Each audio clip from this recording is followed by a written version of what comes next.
Hi అండి. ఈరోజు వచ్చేసి మన దగ్గర మంచి మొబైల్స్ అయితే వచ్చినాయి. రాజమండ్రి అనంతలక్ష్మి మొబైల్స్ కంబాల చెరువు దగ్గర. ఒకసారి ఏం వచ్చినాయో చూడండి ఒక్కొక్కసారి. ఇది వచ్చేసి ఐఫోన్ 15 ప్లస్ అండి ఇది.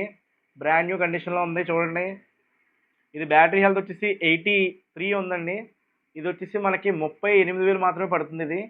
ఇది వచ్చేసి ఐఫోన్ 13 అండి ఇది. అందరూ లైక్ చేసే కలర్ ఇది. ఇది వచ్చేసి వైట్ కలర్ వచ్చింది. ఎక్కడ కూడా స్క్రాచ్ కానీ డెంట్ కానీ లేదు.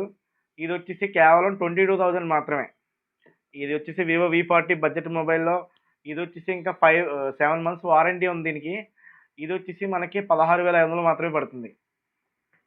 ఇవన్నీ బడ్జెట్ లో ఎండ్ మొబైల్స్. ఇది వచ్చేసి OnePlus 11R అండి. బ్రాండ్ న్యూ కండిషన్‌లో ఉంటది. కొత్త ఫోను. ఇంకా 5 మంత్స్ వారంటీ ఉంది. ఇది వచ్చేసి కేవలం 15,400 మాత్రమే పడుతుంది ఇది. ఇది వచ్చేసి Oppo F27 Pro Plus అండి. ఇది బ్రాండ్ న్యూ కండిషన్‌లో ఉంది. ఇది వచ్చేసి మనకి 12,000 మాత్రమే పడుతుంది. Edge model. మీకు ఇంకా లో ఎండ్ మొబైల్స్ కావాలంటే చెప్పండి. ఇది మోటో ఉందండి. ఇప్పుడు మోటో ఎడ్జ్ 50 ఫ్యూజన్ అండి. ఇది 12 GB 250 వేరియంట్. ఇది వచ్చేసి మనకి 15,000 మాత్రమే పడుతుంది. ఇంకా ఒక నెల రోజులు వారంటీ ఉంది. ఇంకా బడ్జెట్‌లో మొబైల్స్ చిన్న మొబైల్స్ కావాలంటే చెప్పండి. మన దగ్గర అయితే చిన్న మొబైల్స్ కూడా ఉన్నాయి. 4,000, 3,000, 5,000లో కూడా ఉంటాయి మొబైల్స్. మరిన్ని మొబైల్స్ కోసం మా ఛానల్ సబ్స్క్రైబ్ చేసుకోండి. Thank you.